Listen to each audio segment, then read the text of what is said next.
आप सभी का धन्यवाद कि आप मेरी बात सुनने के लिए यहाँ पे मेरे निवेदन पे आए हैं।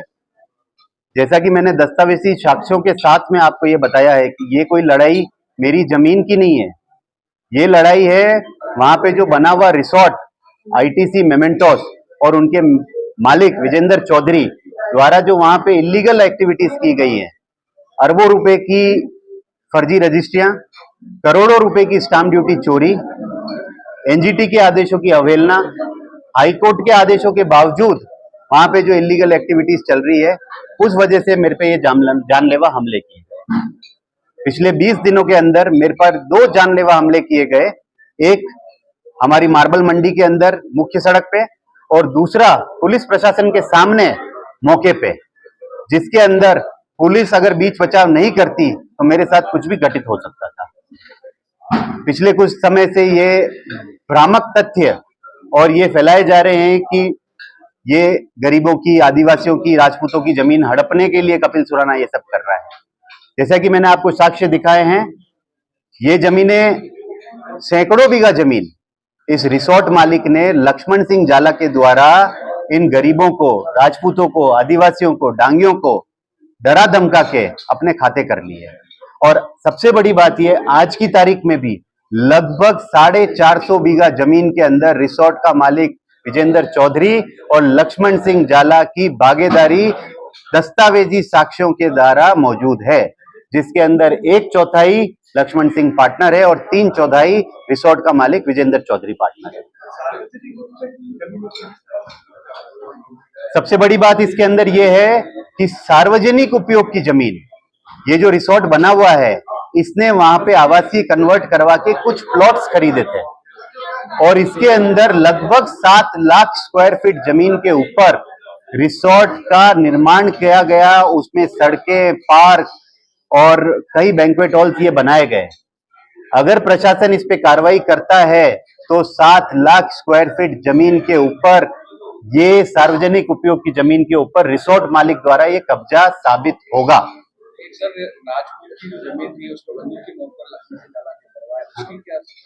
एक मैं धन्यवाद देना चाहूंगा कि एक राजपूत समाज के भाई को, जिसने कल रात को 10 बजे मुझे फोन किया और उसने दस्तावेजी साक्ष्य मुझे दिए कि किस तरह 6 साल पहले बंदूक की नोक पे उसको मार के, झगड़ के, लड़के उसके साथ रजिस्ट्री करवाई की, उसकी 40 बीघा जमीन हड़प ली गई और उसको इस तरीके से प्रताड़ित किया गया कि उसको वो जमीन बेचनी पड़ी। और मैं उस भाई का धन्यवाद देता हूं और उसकी हिम्मत की दाद देता हूं कि वो आज हम सबके बीच में यहाँ पे मौजूद है। आप मुझे एक बात बताओ कि ऐसा क्यों होता है कि हर बार लक्ष्मण सिंह जाला के ऊपर पुलिस या प्रशासन कोई गिरफ्त करता है और वो सामाजिक दृष्टिकोण बीच में ले आता है, और कभी भी मुझे नहीं लगता है कि राजपूत समाज, जैन समाज, डांगी समाज या गमेती समाज इतना सशक्त या इतना कमजोर है कि किसी अपराधी के कहने पे किसी सही आदमी के खिलाफ खड़ा हो जाए। आप मुझे बताओ कि कलेक्ट्री पे धरना देने की बात थी, पुलिस पे धरना देने की बात थी, कितने राजपूत समाज के मोहतबर लोग मौजूद थे? वो नहीं थे, इसलिए नहीं थे कि उनको कहीं ना कहीं पता है कि कपिल सुराना सही है। और उसका प्रमाण यह है कि पिछले 5 दिनों के अंदर मेरे पास अनगिनत फोन राजपूत समाज के आए, जिन्होंने मुझे ये कहा कि आप सही हो और जरूरत पड़ने पे हम आपके साथ खड़े रहेंगे। लक्ष्मण सिंह जाला पे जो मेरे पास अभी लिस्ट है, लगभग 2 दर्जन एफआईआर उनके ऊपर पेंडिंग है और मेरे ध्यान में यह है कि लगभग उसमें से 15 से 20 एफआईआर अभी भी अनुसंधानाधीन है।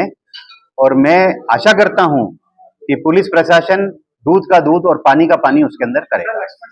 उन ग्रामीणों के लिए, उन आदिवासियों के लिए और उन राजपूतों के लिए थी जिनकी जमीनें उन्होंने हड़पी है।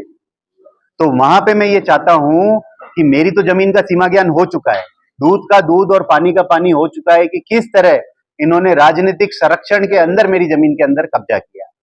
तो जिन ग्रामीणों को इन्होंने परेशान किया, जिन गांव वालों का पानी पी गए, जिनके कुएं सूख चुके हैं, तो जल संसाधन विभाग और जिला प्रशासन से मेरा यह निवेदन है कि माननीय मुख्य न्यायालय और माननीय एनजीटी के आदेशों की शब्द ब शब्द पालना होनी चाहिए।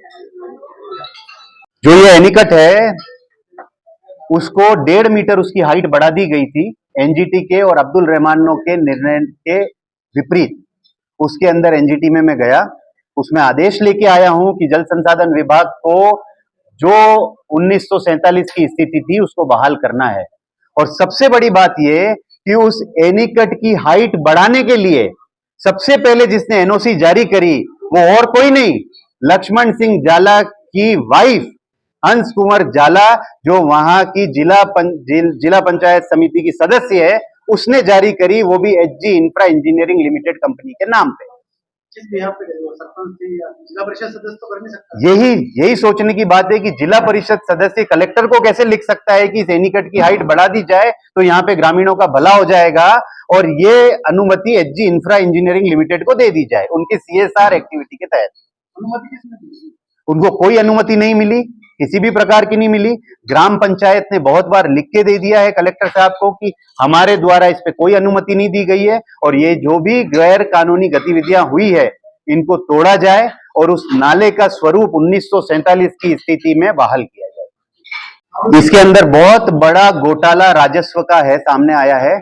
शुद्धि पत्र के माध्यम से अरबों रुपए की जमीनों का लेन देन किया गया, जिसके अंदर एक कंपनी के नाम से दूसरी कंपनी के नाम पे जमीनें ट्रांसफर की गई सिर्फ अरबों रुपए के लोन लेने के लिए। उसके बाद उन शुद्धि पत्रों को गायब कर दिया गया, कहीं रिकॉर्ड में नहीं दिखाया गया। ये सिर्फ और सिर्फ वो लोन जो अरबों रुपए की इनकी पेरेंट कंपनी ने एचजी इंफ्रा इंजीनियरिंग लिमिटेड ने लिए हैं, उसके लिए इन शुद्धि पत्रों का प्रयोग किया गया। और सिर्फ ये जमीनें नहीं है, उसके अंदर लगभग 200 पेज की लिस्ट है सिर्फ जमीनों के नाम पूरे राजस्थान में। तो आप सोच सकते हैं कि ये घोटाला कोई 100-200 करोड़ का नहीं है, उनके ऊपर 2200 करोड़ का लोन लिया गया। ये कैसे हुआ? और शुद्धि पत्र जो करे गए हैं बिना स्टाम्प ड्यूटी चुकाए, ये तो वहां पे जो तत्कालीन तहसीलदार थे ये उनकी जवाबदेही थी कि किस तरीके से सिर्फ शुद्धि पत्रों के माध्यम से ये चोरी की गई। और दूसरी बात ये कि इन शुद्धि पत्रों को फिर क्यों नामांतरण के अंदर, म्यूटेशन के अंदर, पॉल्यूशन के अंदर, टूरिज्म की एनओसी के अंदर इन सबको क्यों छुपाया गया?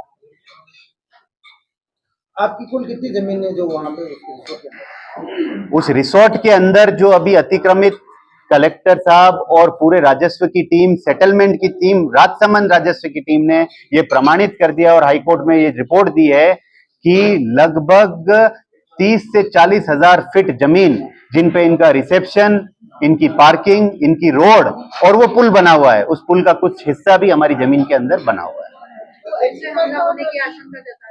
जी, फिर से हमला होने की आशंका। आप मेरे पे 20 दिन में 2 बार हमले होते हैं, मैंने तो कोई प्रतिक्रिया नहीं की, और ये हमला फिर हो सकता है और मैं उसके लिए भी तैयार हूं।